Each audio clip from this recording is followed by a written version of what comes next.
Hey, what's going on, everyone?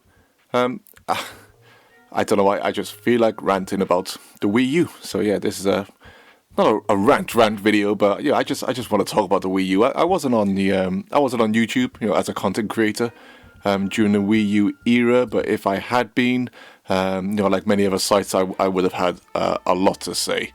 In defense of the Wii U, against the Wii U, but overall, mostly positive stuff. But I want to talk about this because it's still, even after all this time, a lot of stuff still seems to be going on, and it gets me always, with me, it always gets me going back to certain eras and certain things to that get you to wonder where all this started and why it started, and most of the time you have to ask yourself, when did modern gaming really start? Many people would say that it wasn't during the first generation of consoles. Some would even argue that it wasn't even during the second generation of consoles, which started the likes of the Atari 2600. Although I'd argue against that a little. Most people would say that it truly started during the third generation of consoles, where Nintendo, with the NES, Nintendo Entertainment System, took charge and solidified modern gaming as we know it.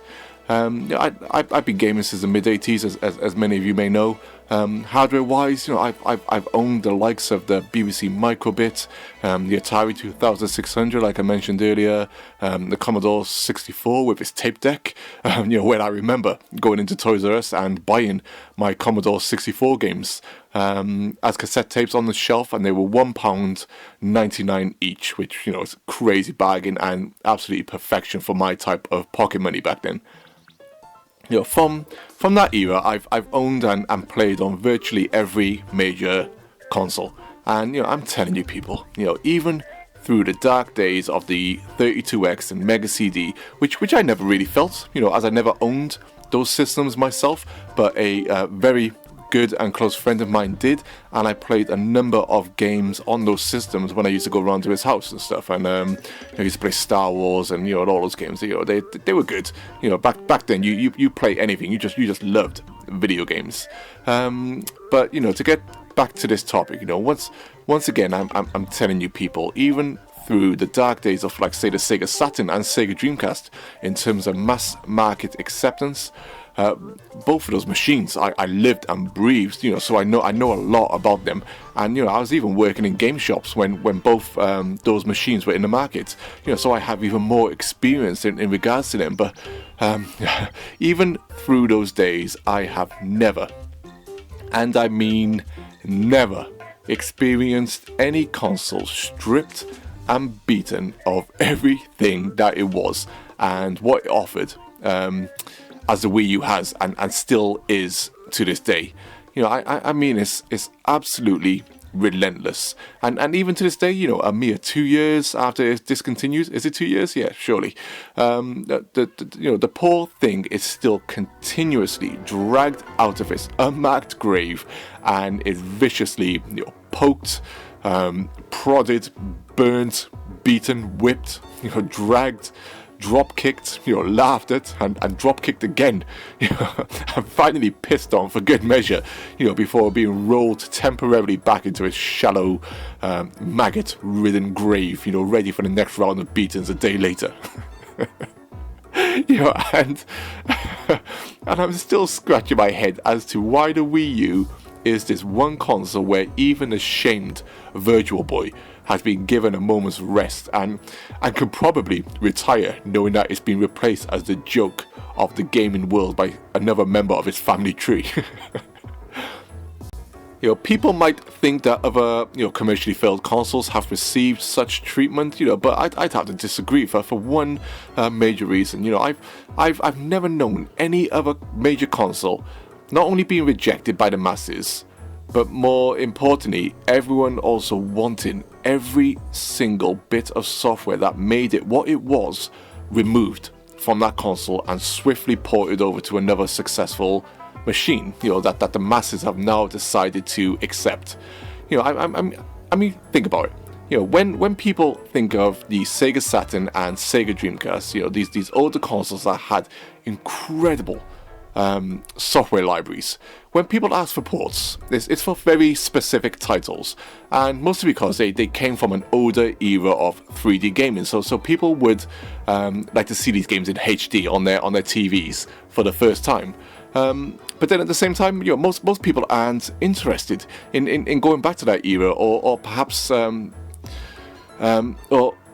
be more precise, most people don't even know the best games that came from those consoles because they were either not born, not invested due to being distracted by Sony and even Nintendo, but mostly Sony back then, or they have perhaps just heard of these games on the grapevine. Hell, you even get people who pretend they have played these games for some bizarre reason, most likely just to pretend that they know what they're talking about for whatever personal motives.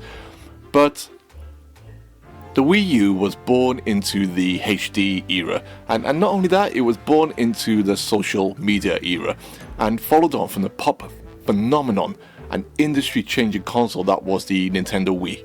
Now, we know how fickle the casual gamer is, but gamers, well, they are a different breed, I feel. They know for the most part, especially in today's world, they know what exists. A perfect example of this was the uproar when Bayonetta 2, a sequel to a game that sold like ass on the PlayStation 3 and Xbox 360, even with their immense install bases, regardless of the quality of the game, people went nuts because the game was a Wii U exclusive, and the hate towards Nintendo and the abuse, Hideki Kamiya and Platinum Games received, as we know, was legendary, and all people wanted was for this sequel to come to other consoles, any console other than the Wii U. And this has now transformed from simply wanting an exclusive game ported to other consoles to literally every meaningful title on that platform removed. And when I say removed, I mean it in a sense that when people ask for these games to be ported, many don't state that these games were great and they just want to play them again. Many say that they, for the most part, they state that these games don't deserve to die on the Wii U. I mean, let's just say that again. These games don't deserve to die on the Wii U. How in people's minds, in gamers' minds, could a console be so bad? So bad.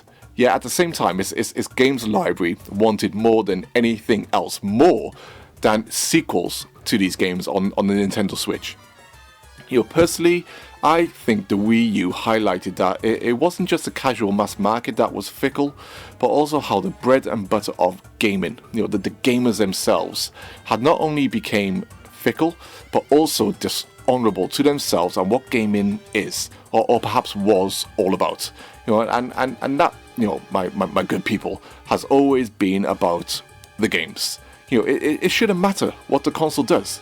It should always be about the games. It's why I've been a multiple console owner all my life. Even though I continuously show my love and admiration for Nintendo more than any other developer, it's the reason why it's the reason why I don't own an Xbox One right now.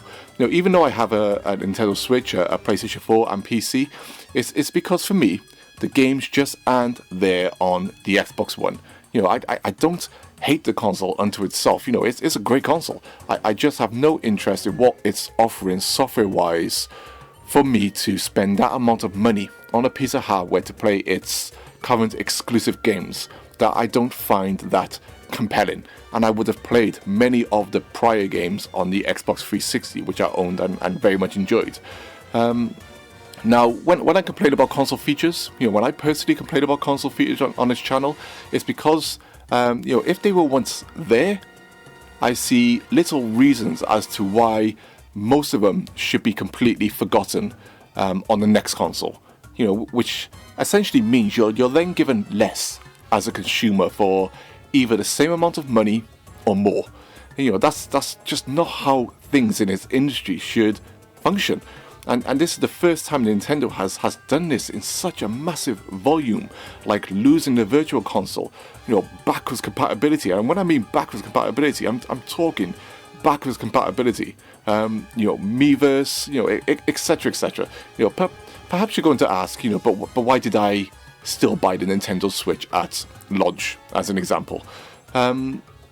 Because of the past quality in both software and hardware from Nintendo, because of the games and the promise of more to come, the promise from a company who has, for the most part, created the most consistent in volume and quality games this industry has ever seen. There's just no arguments. I fell off Microsoft after the Xbox 360, even though I owned the original Xbox as well, a console I bought initially for one game, which was Halo.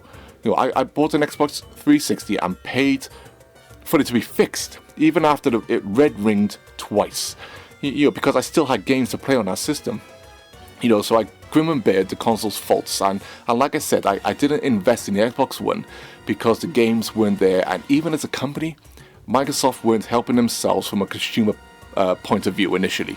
But I'm not going to lie. If something like, say for example, Jet Force Gemini 2 was announced for the Xbox One, was exclusive on that console, and actually looked good, then I'd probably buckle and consider buying the console, and would invest in some of the other exclusives that didn't look amazing to me at first, but then I would try them now that I had the platform in order to further justify my purchase. But also in my mind, I know I'd be playing mediocrity, which sounds bad. I know some people love Halo and love Gears, but for me, I'd be playing these games just for the sake of playing them, and that's not good, really. It's not something you want to do. We should be able to invest our time better than that, than playing games just for the sake of playing them if we're not really into them. The Wii U was a great system, utterly unique in its execution and solid for the most part in its best software that came on offer. I float around the internet and still see Twitter posts saying, these are the last great games on the Wii U, that need saving from that console. And people were naming games like The Wonderful 101, Xenoblade Chronicles X, Tokyo Mirage Sessions, Mario Maker 1, until Mario Maker 2 was thankfully announced, Pikmin 3, Super Mario 3D World, Yoshi's Woolly World, and even Star Fox Zero, which we all know got battered, not just because of its so-called controversial controls. And I played the game, I completed it, and I enjoyed it for the most part. But it was mostly because of how the game looked. Some could argue that even Nintendo are somewhat desperate to not just brush the Wii U under the rug, but to have their new Switch fans not even know that the system existed, so they can port all of these games, many of which are sold well on the Wii U regardless of the Wii U's install base.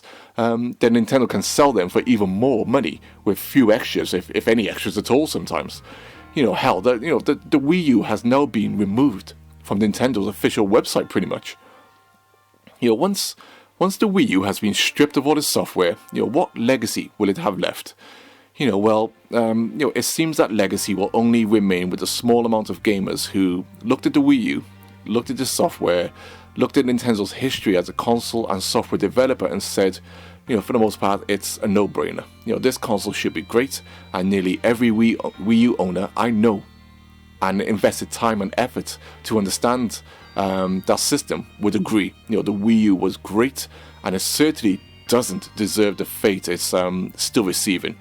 And then of course you have the new Switch champions, the ones who see no faults, and how Nintendo have miraculously staved off death with this so-called perfect system. Convinced that many of the third-party games it's getting are what all gamers should be playing. And if these third-party games are Chrome's gift to mankind, the be-all and end-all of gaming, God, I'll save that rant for another video. Anyway, I think I'm done here. Have you seen? The point of this video is, more than anything else, is have you ever seen a console after its death continuously continuously stripped of its software like the Wii U, or perhaps you think the Wii U deserves this fate. Which if so, please leave a comment and I'll happily give you my honest reply. I mean seriously, outside of magazine blunders, what was so bad about the Wii U that it had to be shunned in such a way? You clearly know my stance. But please, don't feel like I'm gonna jump on you just because you might not have liked the Wii U or want games ported to the Switch. I'm truly interested into trying to work out what was so bad about this system that it got rejected and is still being beaten to death as it is now. So just to reiterate one more time, the main topic is: have you ever known a console to be treated like this before, and do you feel it's justified? I'm sure some people will, but anyway, as always, thanks for listening, take care all, ask for new games, remember the Wii U and its great lineup of software, its great features, most of which the Switch doesn't have, and I wish it did. And yeah, thanks for listening, take care all, peace.